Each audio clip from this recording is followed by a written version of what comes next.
আপনারা শুনছেন Birbhum news TV. আজ জানাবো পশ্চিমবঙ্গ, দেশ এবং বিদেশে সমস্ত তাজা খবর। নতুন দর্শকরা অবশ্যই সাবস্ক্রাইব করুন। প্রতিদিনের গুরুত্বপূর্ণ সংবাদ নিয়ে আমরা আছি আপনার পাশে।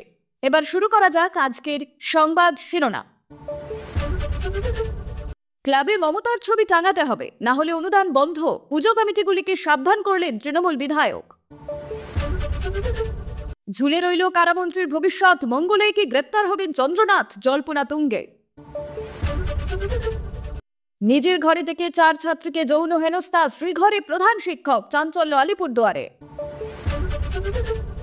ভারতের প্রধানমন্ত্রী দুর্বল, H1B ভিসার দাম বাড়াতেই মোদীকে আক্রমণ রাহুলের। IIT খড়গপুরে ফের পড়ুয়ার রহস্য মৃত্যু, হোস্টেল থেকে উদ্ধার ঝুলন্ত দেহ। চোপড়ায় চা বাগানে মিলল মহিলার হাত পা বাঁধা, গলায় ফাঁস লাগানো মৃতদেহ, ধর্ষণের পর খুন। দুর্গাপুজোর আগে ফের প্রতিমা ভাঙচুর বাংলাদেশে, নিরাপত্তার অভাবে সন্ত্রস্ত মন্দির কমিটির সদস্যরা। আপনাদের কাছে একটা অনুরোধ রইল, আমরা প্রতিদিন চেষ্টা করি আপনাদের জন্য সঠিক, সংক্ষিপ্ত এবং নিরপেক্ষ খবর পৌঁছে দিতে। আমাদের এই ছোট্ট চেষ্টাকে যদি আপনার ভালো লাগে তাহলে একটা লাইক দিয়ে পাশে থাকার বার্তা দিন। আপনার একটা লাইকই আমাদের আগামী দিনের অনুপ্রেরণা। এবার এক এক করে দেখে নেব বিস্তারিত খবর। সামনেই দুর্গাপুজো। ইতিমধ্যেই রাজ্য সরকারের পক্ষ থেকে প্রতিটি পুজো কমিটিকে দেওয়া হয়েছে 1,10,000 টাকার অনুদান। কিন্তু সেই আবহের মাঝেই বিতর্কিত মন্তব্য করে শিরোনামে এলেন পূর্ব মেদিনীপুরের নন্দকুমারের তৃণমূল বিধায়ক সুকুমার দে। তার স্পষ্ট কথা, পুজো মণ্ডপে মুখ্যমন্ত্রী মমতা বন্দ্যোপাধ্যায়ের ছবি রাখতে হবে, তা না হলে ভবিষ্যতে অনুদান বন্ধ হয়ে যাবে। বৃহস্পতিবার নন্দকুমার বিডিও অফিস চত্বরে সরকারি অনুদান বিলির অনুষ্ঠানে উপস্থিত ছিলেন বিধায়ক। সেখানে তিনি বলেন, অনুদান পাওয়ার পরেও অনেক ক্লাব মুখ্যমন্ত্রীর ছবি লাগাচ্ছে না। তিনি ব্যক্তিগতভাবে তালিকা হাতে নিয়ে মণ্ডপগুলি ঘুরে দেখবেন। কোনো ক্লাবে মুখ্যমন্ত্রীর ছবি না থাকলে পরের বছর অনুদান আটকে দেওয়া হবে বলেও হুঁশিয়ারি দেন তিনি।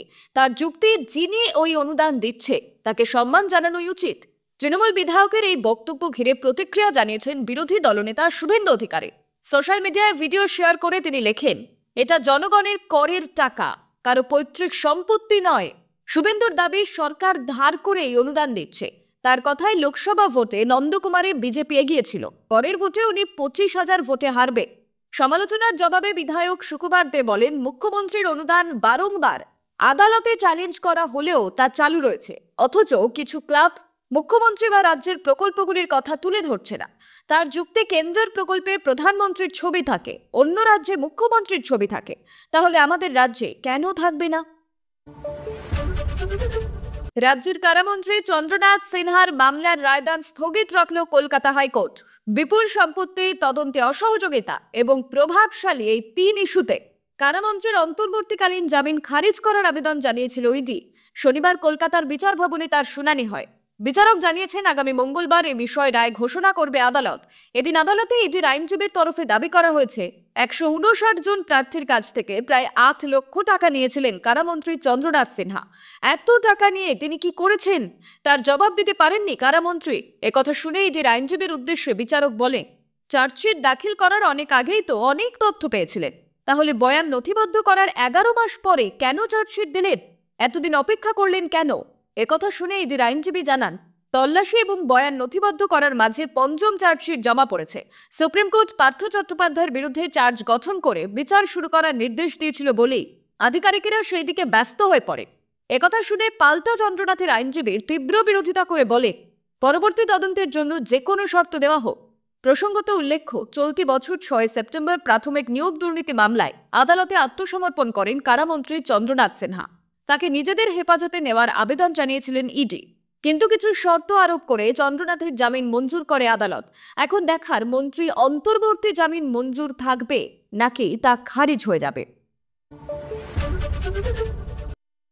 4 ছাত্রীকে স্কুলে নিজের ঘরে ডেকে যৌন হেনস্থা করার অভিযোগে গ্রেপ্তার ভারপ্রাপ্ত প্রধান শিক্ষক। চাঞ্চল্যকর ঘটনাটি ঘটেছে আলিপুরদুয়ারে। ধৃতকে গতকাল শুক্রবার আদালতে তোলা হয়। ধৃতকে 7 দিনের জেল হেফাজতে রাখার নির্দেশ দিয়েছেন বিচারক। ঘটনা নিয়ে জোর শোরগোল ছড়িয়েছে এলাকায়। ওই স্কুলে ক্যাম্পাসের মধ্যেই হোস্টেল আছে, অনেক পড়ুয়াই ওই হোস্টেলে থাকে। অভিযোগ, ওই স্কুলের ভারপ্রাপ্ত প্রধান শিক্ষক বৃহস্পতিবার নিজের ঘরে ডেকেছিলেন। ছাত্রীদের যৌন হেনস্থা করা হয় বলে অভিযোগ। অভিযুক্ত মদ্যপ ছিলেন বলেও অভিযোগ ওঠে। ঘটনার কথা জানাজানি হয়, পরে আলিপুরদুয়ার থানায় লিখিত অভিযোগ দায়ের করা হয়। বৃহস্পতিবার রাতেই তাকে গ্রেফতার করে পুলিশ।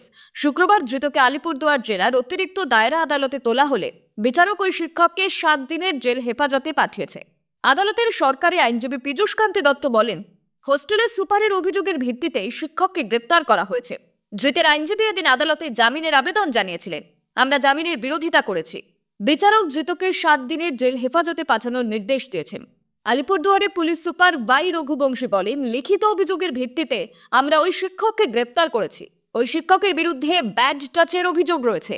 আলিপুরদুয়ার জেলা চাইল্ড ওয়েলফেয়ার কমিটির চেয়ারম্যান অসীম বোস বলেন, আমাদের কাউন্সিলররা ওই ছাত্রীদের সঙ্গে কথা বলেছেন। পুলিশ আইন অনুযায়ী ব্যবস্থা নিয়েছে। ছাত্রীদের প্রাথমিক কাউন্সেলিং হয়েছে, তাকে ফাঁসানো হয়েছে বলে পাল্টা দাবি অভিযুক্তের।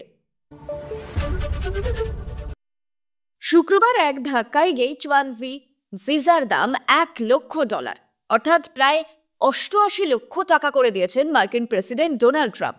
এর ফলে তথ্য প্রযুক্তি ক্ষেত্রে কর্মরত বহু ভারতীয়রা আমেরিকায় গিয়ে নতুন জীবন শুরু করার স্বপ্নে বড় আঘাত এলো বলে মনে করা হচ্ছে।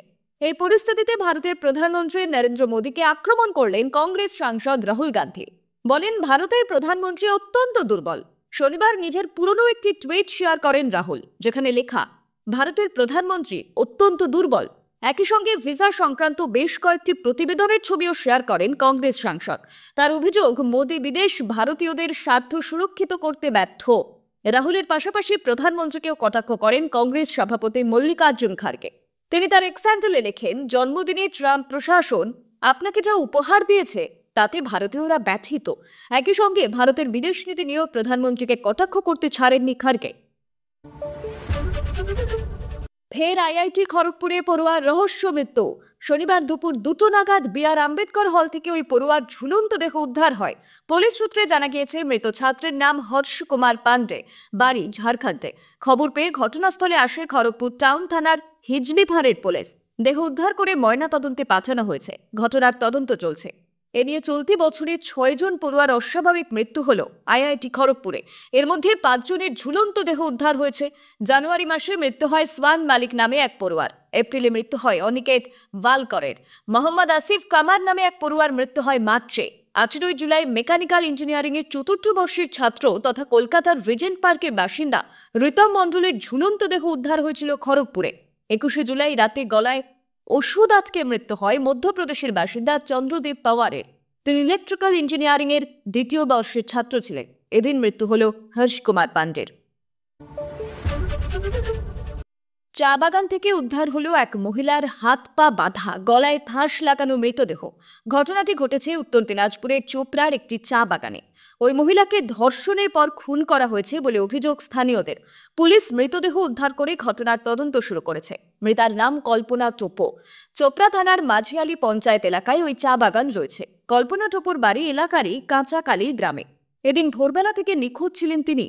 মৃতার বড় ছেলে আকাশ জানিয়েছেন, আগে ওই চা বাগানেই কাজ করতেন তিনি। পুলিশ এবং স্থানীয় সূত্রে জানা গিয়েছে, এদিন সকালে ওই বাগানের চা শ্রমিকরা কাজে যোগ দিতে গিয়েছিলেন। দেখা যায় ওই বাগানের মধ্যে ওই বছর 40 তার কল্পনার মৃতদেহ পড়ে থাকতে দেখা যায়। মৃতার হাত পা বাঁধা ছিল, গলায় ফাঁস দেওয়া ছিল। ওই দৃশ্য দেখেই আতঙ্ক ছড়ায় শ্রমিকদের মধ্যে। খবর দেওয়া হয় চোপড়া থানায়। পুলিশ ঘটনাস্থলে গিয়ে মৃতদেহ উদ্ধার করে। স্থানীয়দের অভিযোগ, ওই মহিলাকে ধর্ষণ করে খুন করা হয়েছে। চোপড়া থানার আইসি সুরজ থাপা জানিয়েছেন, মৃতদেহ ময়নাতদন্তের জন্য পাঠানো হয়েছে। প্রাথমিকভাবে শ্বাসরোধ করে খুন করা হয়। ময়নাতদন্তের রিপোর্ট এলেই সবকিছু পরিষ্কার হবে। টাকা পয়সা নিয়ে বিবাদের জের নাকি পরকীয়ার জড়িয়ে এই ঘটনা, সেই প্রশ্ন উঠছে। মৃতদেহ উদ্ধারের পর এদিন আর কোনো শ্রমিক কাজে যোগ দেননি। এদিকে দুর্গাপুজোর আগে ফের বাংলাদেশের 2টি মন্দিরে প্রতিমা ভাঙচুরের ঘটনা। এবার ঢাকার অদূরে গাজীপুর এবং দেশের পশ্চিমের জেলা কুষ্টিয়ার প্রতিমা ভাঙচুর করা হয়। গাজীপুর সদর উপজেলার কাশিমপুর শ্মশান মন্দিরে আংশিক তৈরি 6টি প্রতিমা ভাঙচুর করেছে দুষ্কৃতীরা। বুধবার বিকেলে এই কাণ্ড ঘটে।